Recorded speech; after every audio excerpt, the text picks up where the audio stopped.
ante todo, es necesario conocer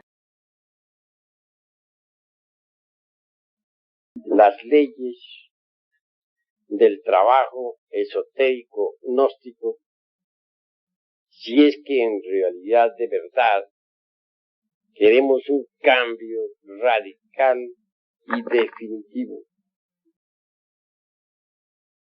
En nombre de la verdad diremos que si por alguna parte hemos de empezar a trabajar sobre sí mismos, tiene que ser en relación con la mente y con el sentimiento. Sería absurdo empezar a trabajar con el centro motor, por ejemplo, que como ustedes ya saben, se relaciona con los hábitos, costumbres y acciones de tal órgano, de tal centro. Obviamente, esto sería como empezar con un faquirismo absurdo. Y a propósito de faquires, en la India hay faquires que, por ejemplo, levantan un brazo en alto y lo sostienen por tiempo indefinido hasta que llega a quedar rígido. Hay otros que permanecen firmes en un solo lugar durante 20 y 30 años, hasta convertirse en verdaderas estatuas. Mas, después de todo, ¿qué es lo que ganan esos faquires? Desarrollar un poco la fuerza de la voluntad, y eso es todo. No podemos pensar que ellos vayan a crear el cuerpo de la voluntad consciente. Es claro que no. No se puede recrear ningún cuerpo fuera de la novena esfera. Si fuera posible crear algún cuerpo en ausencia de la novena esfera, nosotros hubiéramos nacido, pues, del aire o de las aguas de algún lago o de una roca. No seríamos hijos de un hombre y de una mujer, pero somos hijos en verdad de un hombre y de una mujer. Entonces la creación siempre se realiza en la novena esfera. Eso es obvio. Así pues, ningún fakir podría crear el cuerpo de la voluntad consciente lejos de la novena esfera.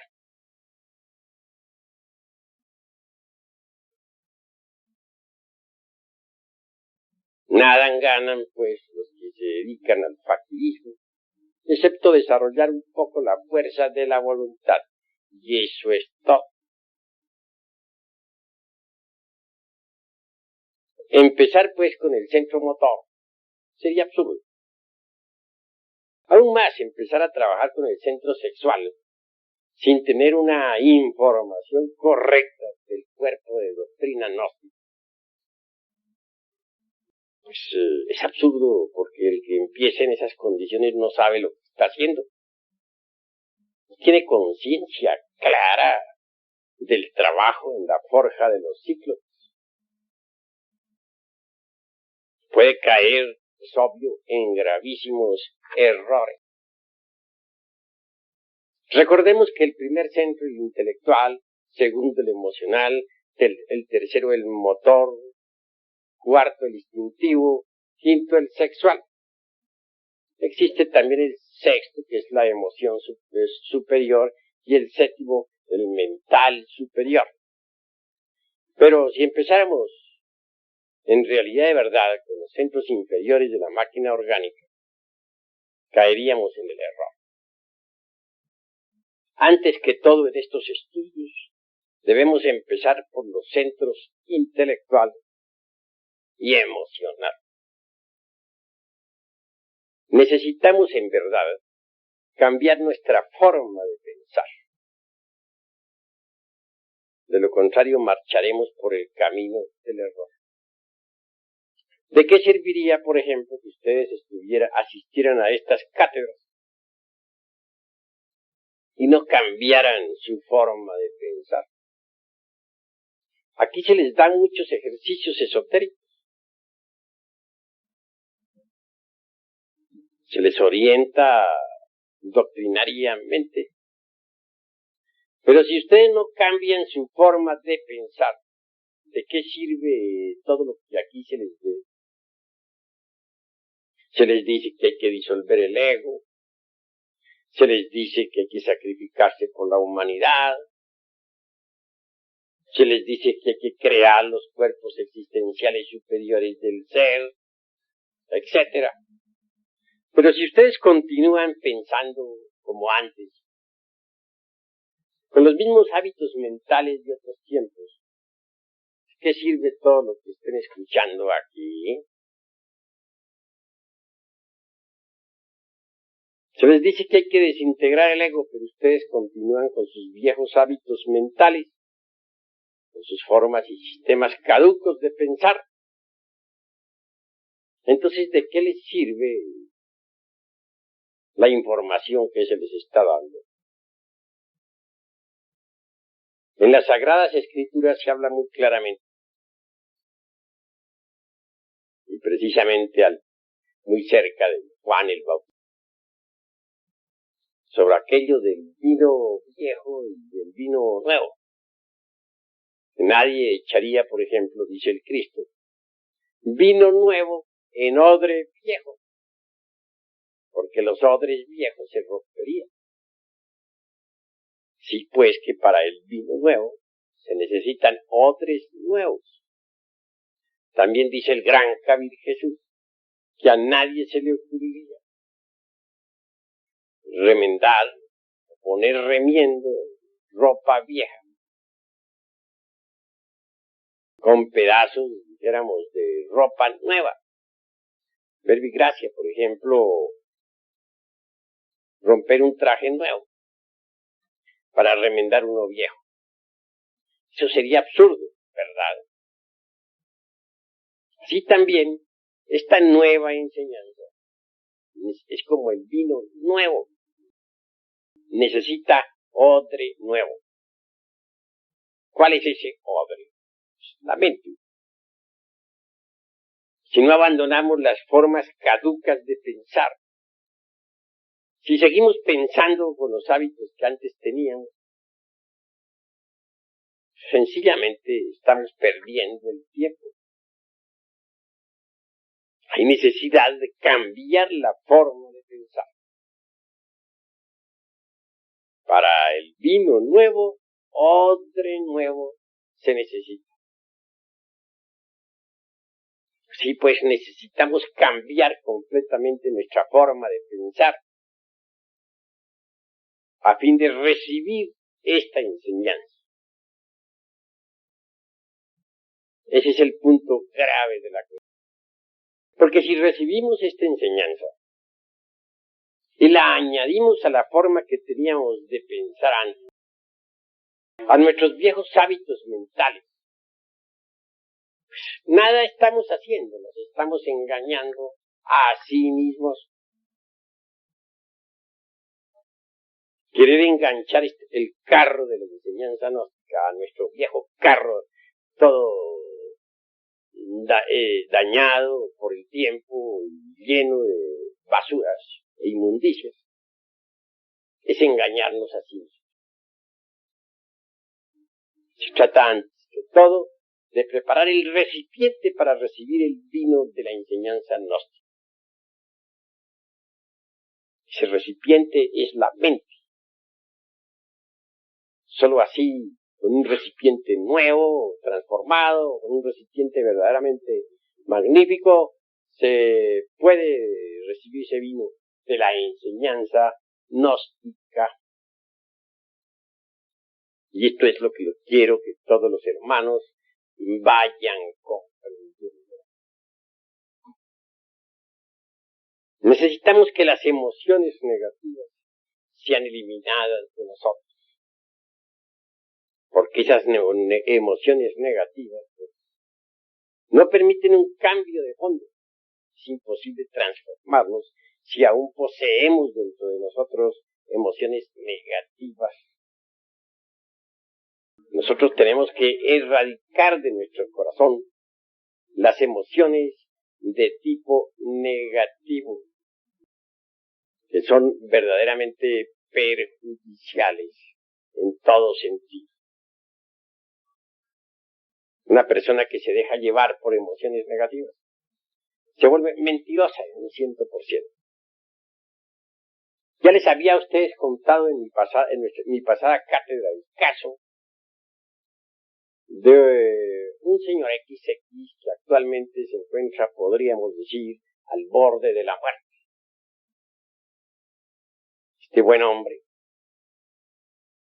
vino a tener pues una embolia cerebral. Motivo muy claro, lo repito,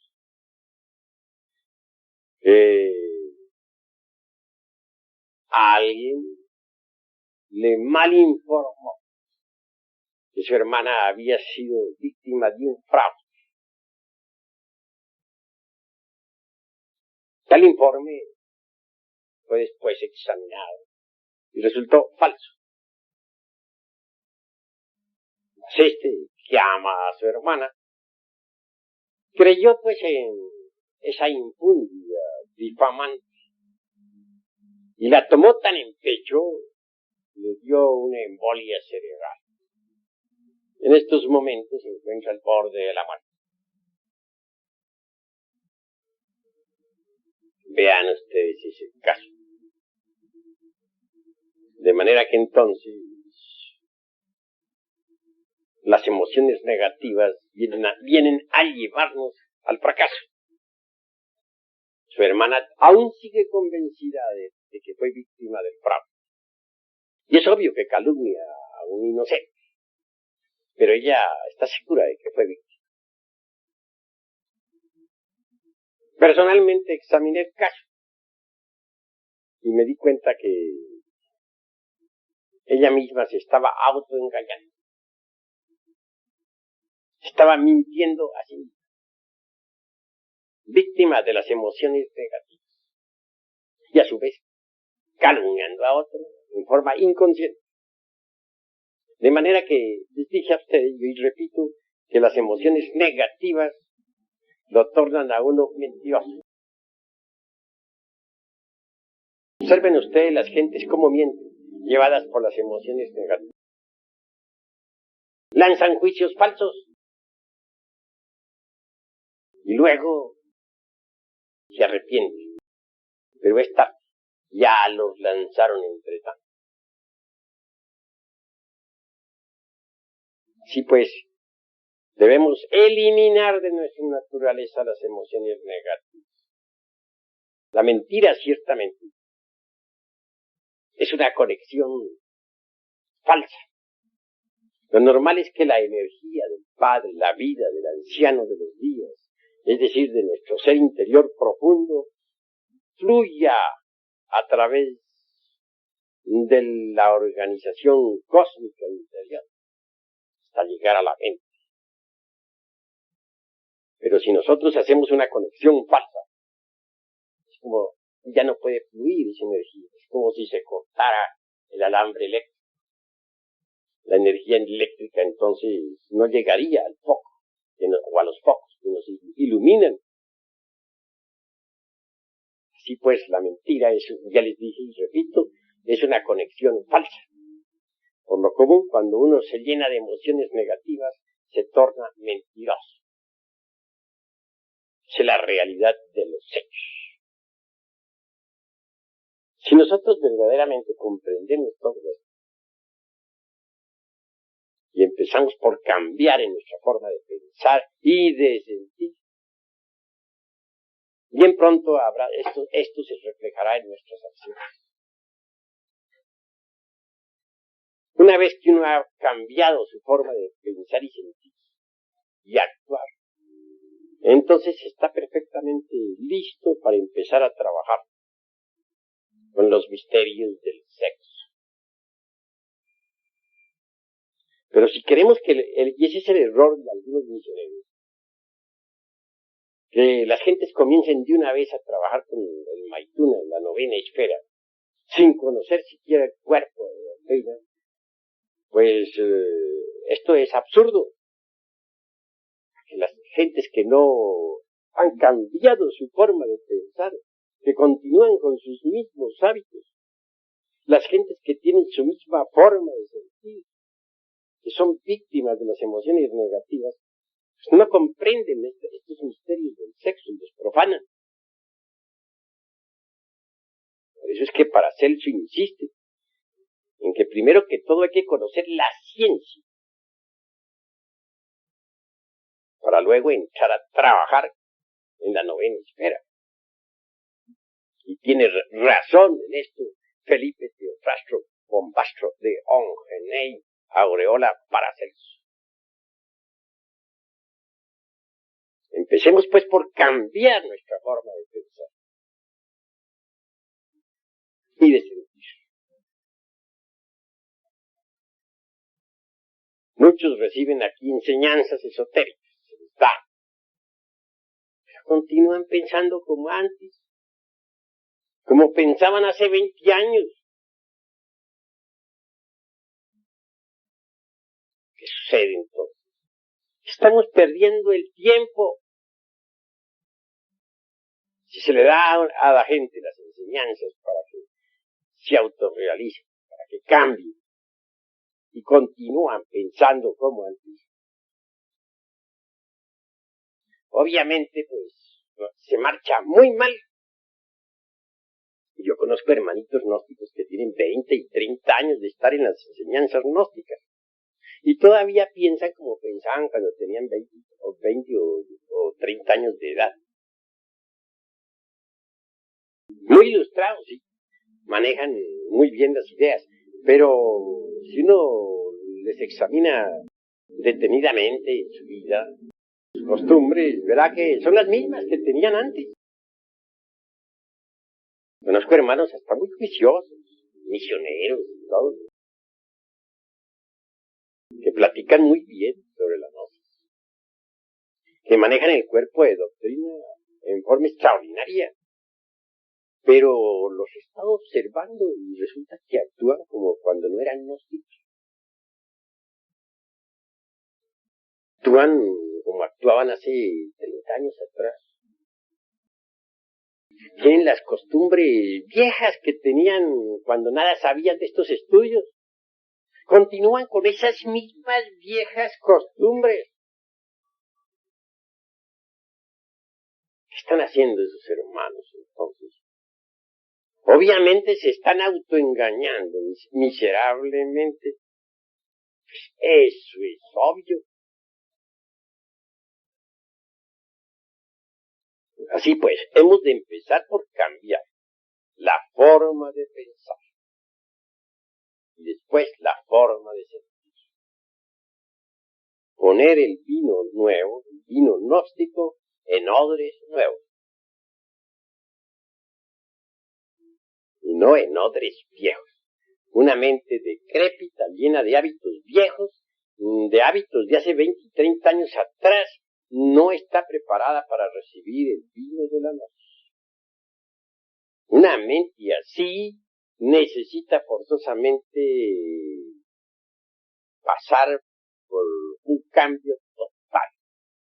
De lo contrario, pues se está perdiendo el tiempo miserablemente.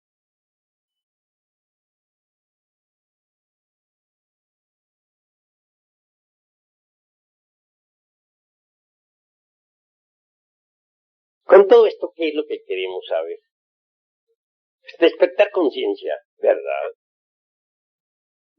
Eso es la verdad, eso es lo que queremos, despertar. En el mundo oriental no se ignora que la gente está dormida, nadie lo ignora. Pero en el mundo occidental la gente cree que está despierta. Y sin embargo hacen cosas que no quieren hacer. Se lanzan a la guerra. Bueno, no quieren ir a la guerra, pero siempre van, aunque no quieren. ¿Por qué? Están hipnotizados. Ustedes saben que a un sujeto hipnotizado, por ejemplo, le ordenamos que vaya a matar a alguien, va y lo mata. Y eso ya está previsto en el Código Penal de todos los países de la Tierra. Así también sucede con las gentes de todas las latitudes. Están hipnotizadas, pero creen que están despiertas.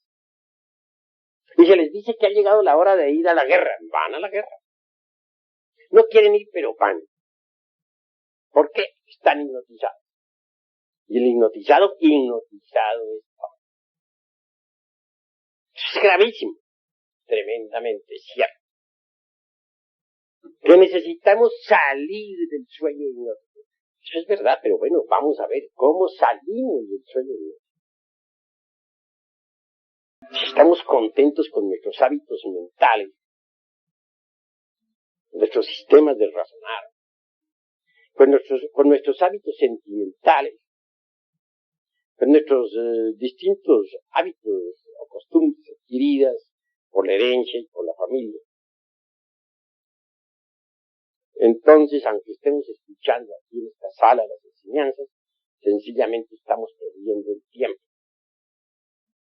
Pregúntense ustedes a sí mismos, ¿para qué han venido? ¿Con qué objeto están ustedes reunidos en esta sala? Si están aquí reunidos por mera curiosidad, vale más que no hubieran venido. Si de verdad los anime el anhelo de cambiar, pero continúan muy contentos con sus viejas normas de pensar, sencillamente se están autoengañando. Si es que ustedes quieren enganchar el carro de la novia a su viejo tren carcomido por el tiempo y podrido hasta el tuétano de los huesos, pues están haciendo un juego muy tonto que a nada les conduce. Sí, pues, no nos engañemos así. Si ustedes quieren cambiar, seamos serios. Y empecemos por cambiar nuestra forma de pensar. Cada cual tiene una forma de pensar. Y cada cual cree que su forma de pensar es la más correcta. Pero en realidad, de verdad, las diversas formas de pensar de cada cual, o de todos en conjunto, de correctos no tienen nada. Esto que están hipnotizados. ¿Cómo puede pensar correctamente una persona que está hipnotizada? Pero ustedes creen que están pensando correctamente. He ahí su error. Hábitos mentales no sirven. Si es que quieren cambiar, bueno, aquí tienen la enseñanza nueva. Aquí tienen el vino de la noche. Pero, por favor, traigan odres nuevos para ese vino. No odres viejos. Porque el vino nuevo rompe los odres viejos.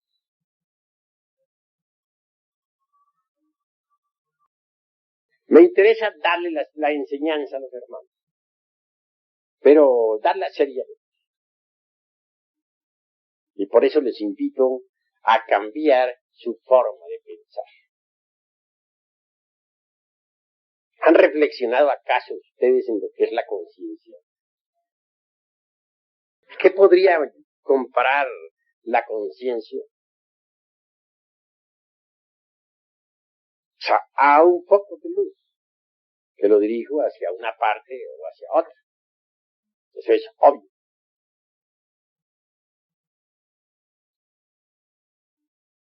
La conciencia debemos aprender a colocarla donde debe ser colocada. Donde esté nuestra conciencia, allí estaremos nosotros. Ustedes que me escuchan en estos momentos, ¿están seguros de que la conciencia de cada uno está aquí? Si está aquí, la hace. Pero estamos seguros de que está aquí. Puede ser que esté en este momento en la casa. Puede ser que esté en la cantina. Puede ser que esté en el supermercado. Y que tan solo aquí estemos viendo la personalidad de fachada de tal o cual hermano. Así pues, donde está la conciencia, ahí estamos nosotros. La conciencia es algo que hay que aprender a colocar inteligentemente donde debe ser colocada. Si colocamos nuestra conciencia en una cantina, se procesará en virtud de la cantina. Y si la colocamos nosotros en una casa de citas, se procesará allí. Y si la colocamos nosotros en un mercado, tendremos un buen mercader o un mal mercader. Donde quiera esté la conciencia, allí estaremos nosotros. La conciencia está desgraciadamente embotellada. Y un yo de lujuria podrá llevar nuestra conciencia pues a una casa de citas. Un yo de borrachera se la podrá cargar por una cantina. Un yo codicioso se la llevará por allá para un mercado. Un yo asesino se la llevará por allá a la casa de algún enemigo.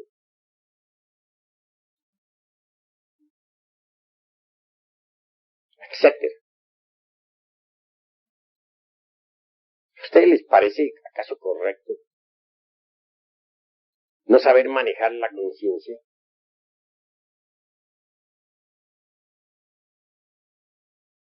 Tengo entendido que es absurdo llevarla a lugares donde no debe estar.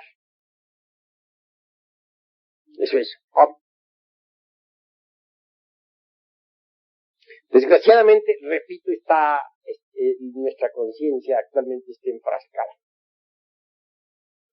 Sí, embotellada entre distintos elementos inhumanos que en nuestro interior cargamos.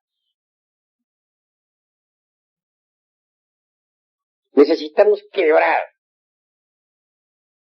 todos esos elementos dentro de los cuales se halla embotellada la conciencia.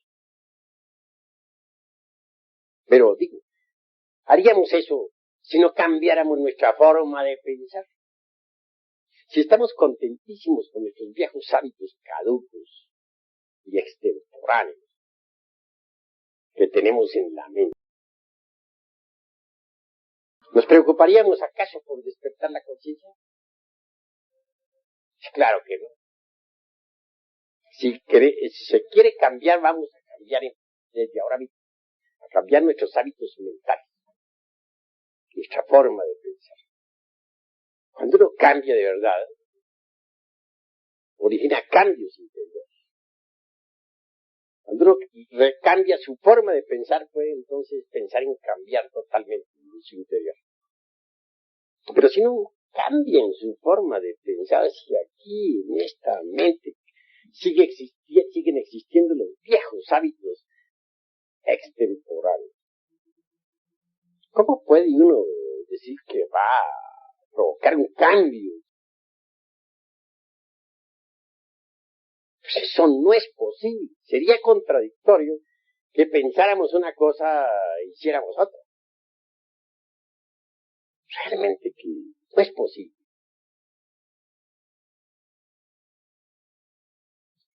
Así que necesitamos ser los dueños de nuestra propia conciencia, colocarla donde debe colocarse, ubicarla donde debe ubicarse, aprenderla a poner en los diversos agregados psíquicos que nosotros tenemos.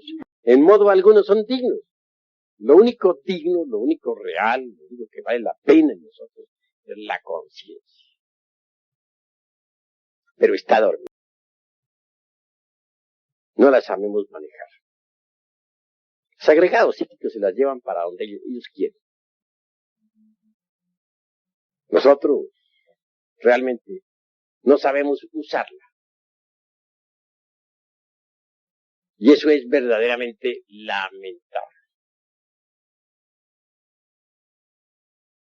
Si queremos un cambio, pero un cambio de fondo, debemos también ir aprendiendo a saber qué cosa es eso que se llama conciencia. En el mundo oriental se nos ha dicho que antes de que nazca en nosotros el Bodhisattva, debe surgir en nosotros el Bodhisattva. Pero bueno, ante todo, ¿qué cosa es eso que se llama Bodhisattva? Algunos de ustedes sabrán y otros no sabrán.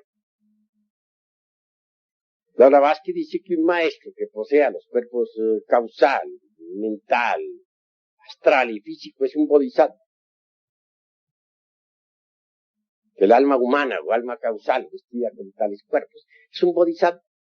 Ella hace plena distinción entre el maestro en sí, que es Atman Buddhi, o sea, el íntimo y la alma conciencia, y el Bodhisattva, que es el alma humana revestida con los cuerpos existenciales superiores del ser.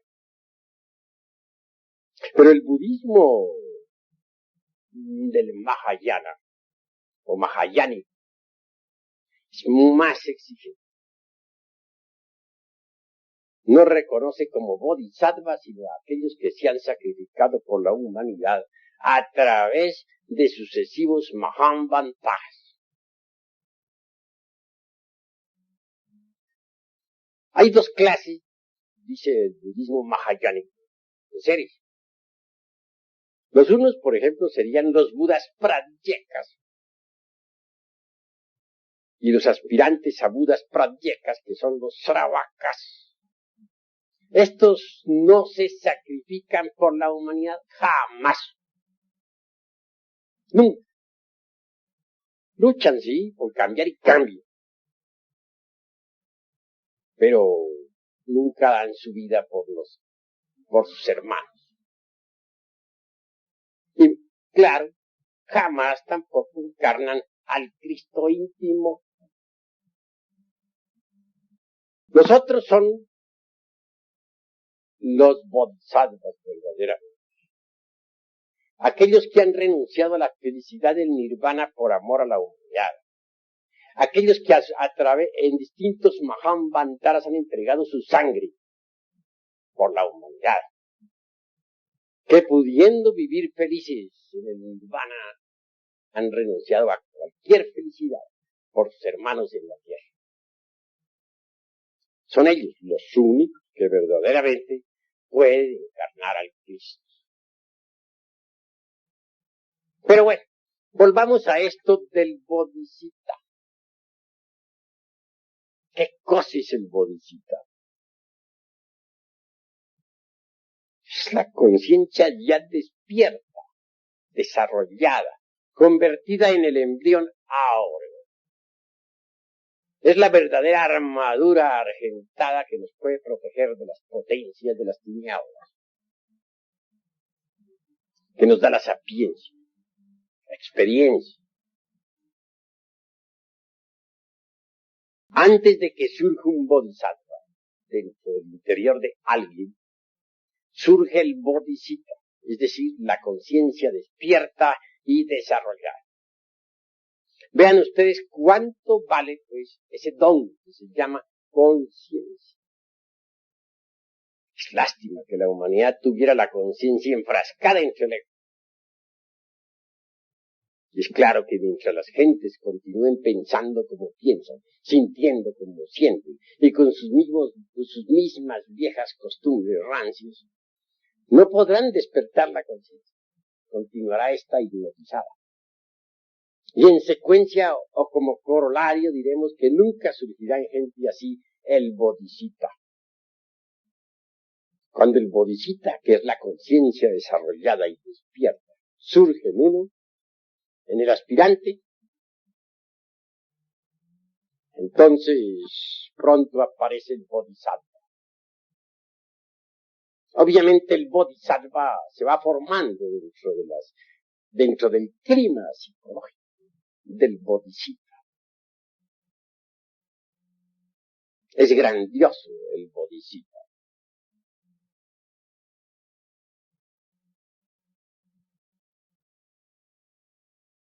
En realidad, de verdad, mis queridos hermanos,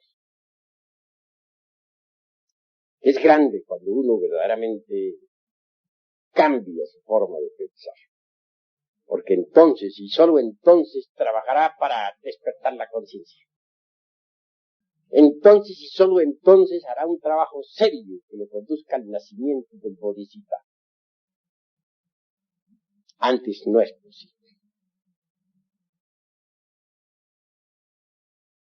Vivimos en un mundo desgraciadamente doloroso. Todos ustedes están llenos de dolor, de sufrimiento. Felicidad no existe en este mundo. No es posible. Mientras haya ego, tiene que haber dolor. Mientras continuemos con nuestra forma rancia de pensar, no podremos ser dichosos. Mientras seamos víctimas de las emociones negativas, cualquier género de felicidad se hace imposible. Nosotros necesitamos en verdad llegar a la felicidad. No podríamos nosotros conseguir tal logro si no despertáramos la conciencia. Y nunca despertaríamos la conciencia si continuáramos con la forma que tenemos actualmente de pensar. Sí, pues que primero miremos cómo estamos pensando. Cambiemos esa forma anticuada del pensamiento. Preparemos nosotros odres nuevos para el vino nuevo, que es la gnosis. Y así trabajaremos de verdad, pero serio.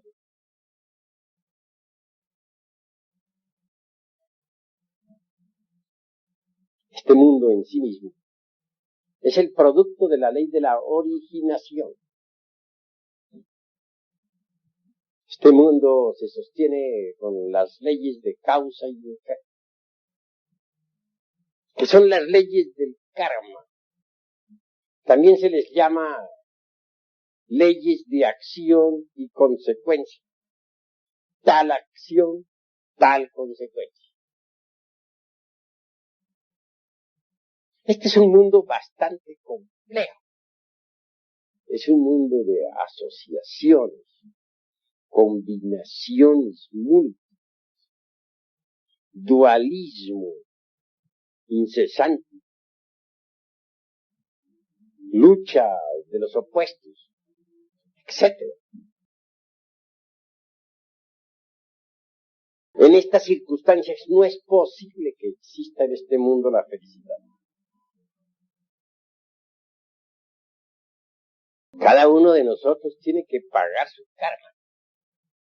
Estamos llenos de deudas. Y ese karma obviamente nos trae mucho dolor, mucha amargura. No somos dichosos.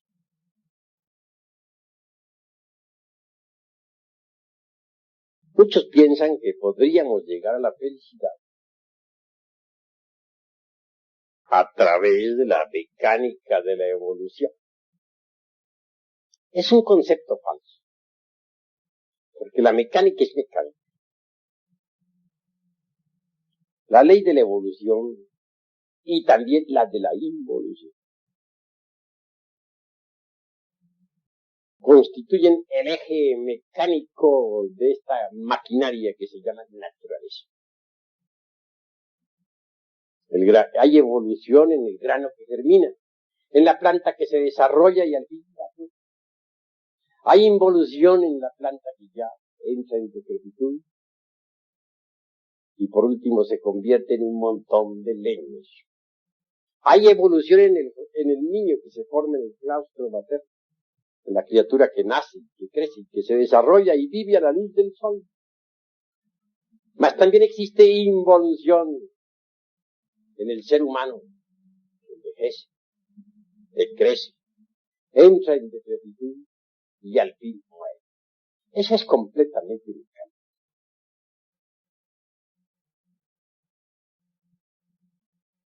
Mecánica es la ley del karma también, en cierto sentido.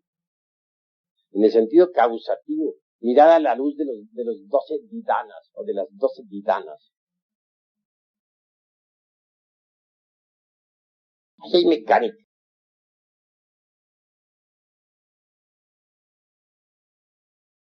Nosotros necesitamos libertarnos precisamente de la ley del karma.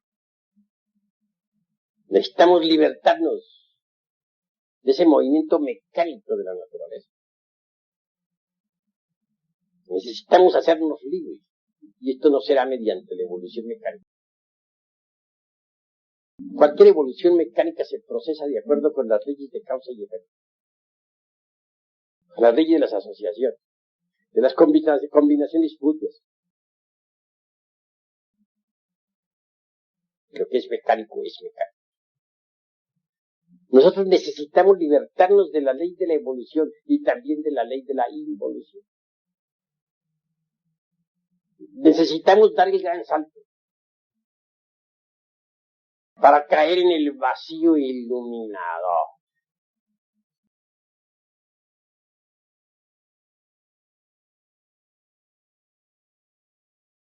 Obviamente, existe pues una antítesis entre la teoría de la relatividad que predicara un Einstein y el vacío iluminador. Lo relativo es relativo.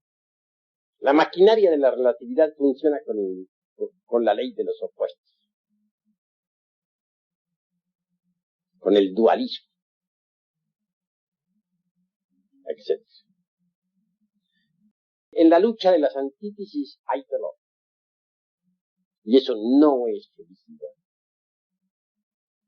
Si queremos la auténtica felicidad, debemos salirnos de la ley de la mecánica esta, de la relatividad.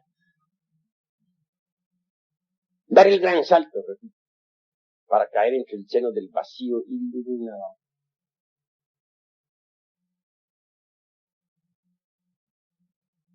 Yo experimenté el vacío iluminador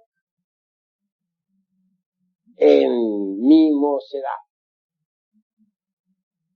Apenas sí tendría algunos 18 años de edad. Cuando pude dar el gran salto, pasar más allá del tiempo y vivenciar eso que no es del tiempo.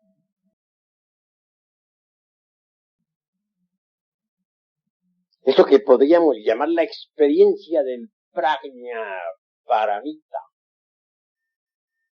en su más crudo real. No está de más enfatizarles a ustedes la noticia de que tal vivencia pudo ser repetida 3 veces.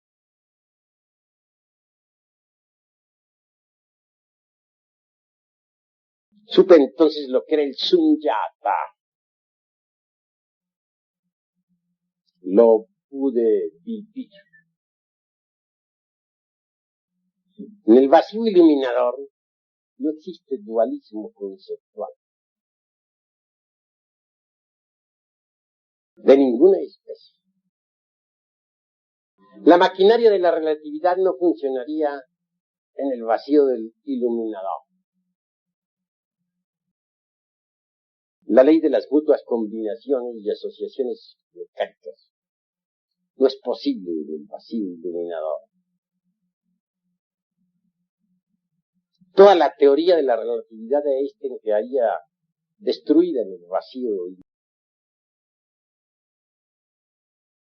Indubitablemente la experiencia del vacío iluminador solo es posible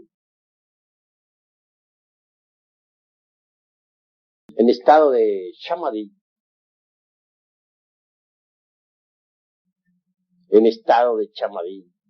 o como se dijera también en el estado del prajna paramita.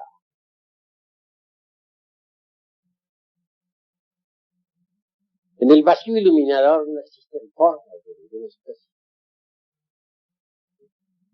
Podría decirse que allí pasa uno más allá del universo y de los dioses.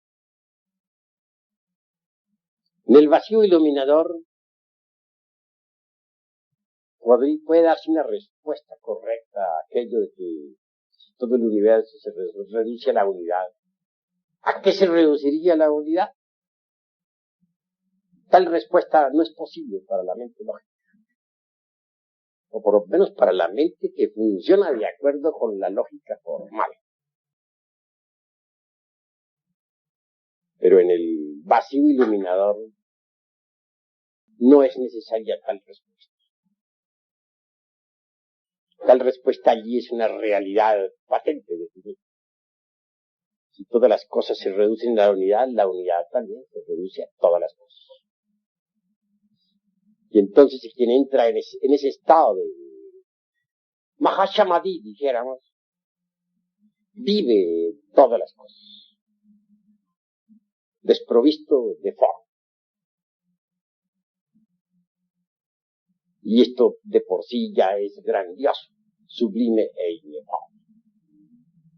Sumergirse definitivamente en Sunyata, es decir, el vacío iluminador definitivo, solo es posible mediante el gran salto y la condición definitiva de haber pasado por la aniquilación budista total. De lo contrario, no seríamos. En aquella época aún no había pasado yo por la aniquilación budista. Y obviamente,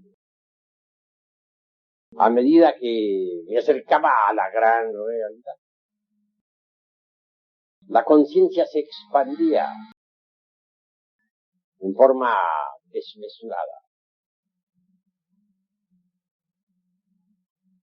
Es obvio que en esta situación, no habiendo pasado por la aniquilación budista, sentí indecible terror, motivo por el cual regresé al universo de la relatividad de Einstein. Repito, 3 veces experimenté con el vacío iluminador. Y supe en el Sunyata, experiencia trascendental vivida, que hay más allá del vacío algo. ¿Qué? Eso que se llama talidad.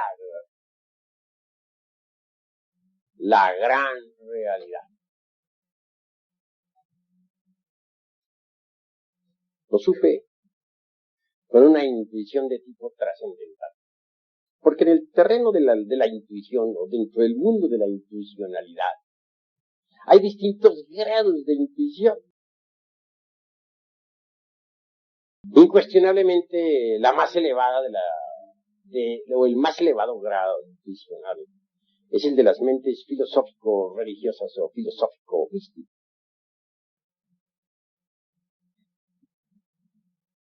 Es el tipo de intuición que corresponde al prajna paramita. Tal facultad, pues, me permitió saber que más allá del mundo del vacío iluminador está la gran realidad. Bien, quiero afirmarles a ustedes en forma enfática que este camino de la gnosis conduce a la gran realidad. La gran realidad o la talidad, Sunyata,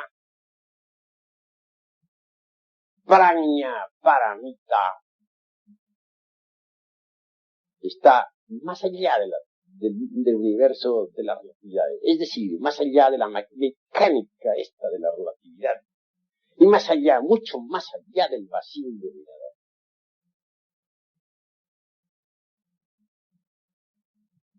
Es decir, la talidad trasciende a estos dos opuestos que yo llamaría mecánica de la relatividad y vacío iluminador. No es el vacío iluminador la última palabra, es la antesala de talidad. Es decir, de la gran realidad. Estoy hablándoles a ustedes no en forma meramente teórica. Pasados Mahambaltaras, experimenté la talidad.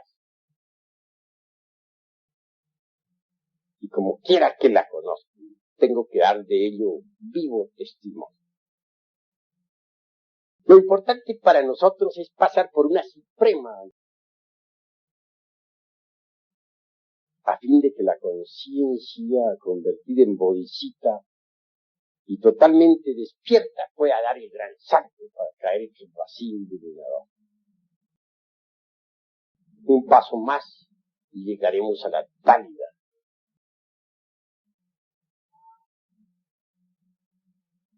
Pero, como les digo, debemos empezar por cambiar nuestra forma de pensar para trabajar correctamente sobre sí mismos,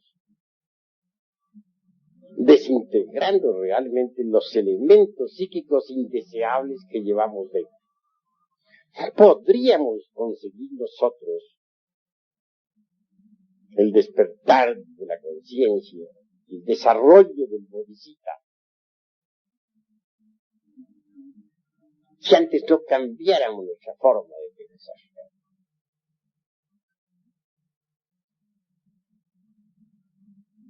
Es necesario saber meditar, comprender lo que es la técnica de la meditación. El objeto de la meditación es muy simple. ¿Qué es lo que queremos nosotros a través de la meditación? Tranquilidad. Parecería muy superfluo lo que estamos diciendo. Ustedes podrían objetarme que podríamos tranquilizarnos con una botella de vino, ¿no? Es claro. Podrían objetarme también que podríamos tranquilizarnos oyendo una sinfonía de Beethoven. Eso podrían ustedes decirme. Pero en realidad, de verdad, conseguir la tranquilidad es lo más difícil que ustedes imaginarse puedan. Nadie podría tener tranquilidad mental, tener su mente en santa paz, si no ha eliminado de su centro intelectual el pensar caduco y extemporáneo que carga. Nadie podría tener paz en su corazón si no hubiese eliminado de sí mismo previamente las emociones negativas y perjudiciales. Así que cuando un gnóstico, un arhat gnóstico, se sumerge en meditación, busca tranquilidad. En esos instantes se propone trabajar sobre algún elemento inhumano que haya descubierto en sí mismo mediante la autoobservación. Posiblemente descubrió la ira. Bueno, se dedicará entonces a comprender el agregado psíquico de la ira, hasta volverlo polvo, con ayuda de su divina madre Kundalini, que deberá invocar para que le auxilie. O tal vez descubrió que tiene el agregado psíquico del odio, entonces se propondrá desintegrar tal agregado para que surja en su reemplazo el amor. A medida que uno vaya desintegrando todos esos agregados psíquicos inhumanos que cargamos en nuestro interior, la conciencia irá despertando.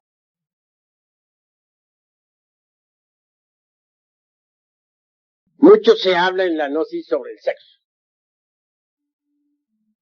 pero debemos primero cambiar nuestra forma de pensar para que tengamos una rica información, para que nos hagamos más conscientes de la enseñanza. Solo así trabajaremos con éxito en la fragua encendida de voluntad.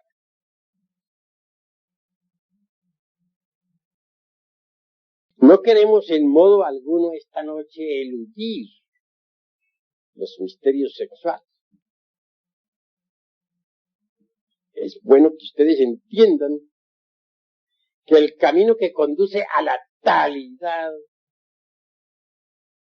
es, y subrayo esto completamente, absolutamente sexual. Y esto hay que entenderlo. Incuestionablemente un soltero, una soltera pueden disolver a base de mucha cosa. Un 50% de agregados psíquicos. Siempre y cuando se apele a la Divina Madre Kundalini durante la meditación. Pero hay elementos psíquicos muy pesados que corresponden al mundo de las 96 leyes. Estos no se desintegran sino exclusivamente con el molinillo eléctrico de los físicos, con la suástica, el movimiento, que genera determinado tipo de electricidad sexual trascendente. Obviamente, pues, la mujer serpiente, o sea, la princesa Kundalini, la divina madre cósmica, es reforzada mediante ese tipo de electricidad. Entonces puede, con su poder eléctrico, desintegrar atómicamente los elementos psíquicos más pesados, en los cuales está embotellada la conciencia.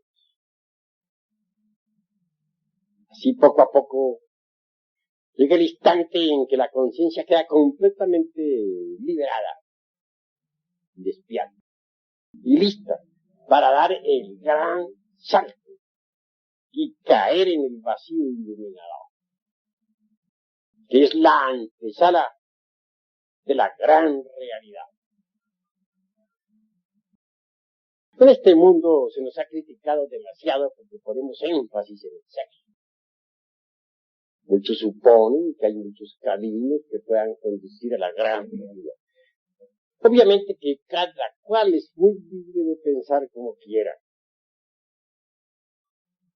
Pero en nombre de la verdad, con experiencia mística directa, acumulada en el fondo de mi conciencia a través de sucesivos Mahamvantaras, puedo decirles que el camino que conduce directamente a la gran realidad, a la talidad, más allá del vacío iluminador y de la mecánica de la relatividad, es absolutamente sexual en un 100%. Quienes disienten en esta cuestión revelan con ese proceder psicológico desconocimiento de la cruda realidad. Es obvio que quien ha tenido verdadera experiencia en estas cuestiones a través de sucesivos Mahamvantaras sabe muy bien que así es, que no es posible de escaparse definitivamente de la mecánica esta de la relatividad por otra puerta o por otro camino que no sea el directo que lleva a la gran realidad.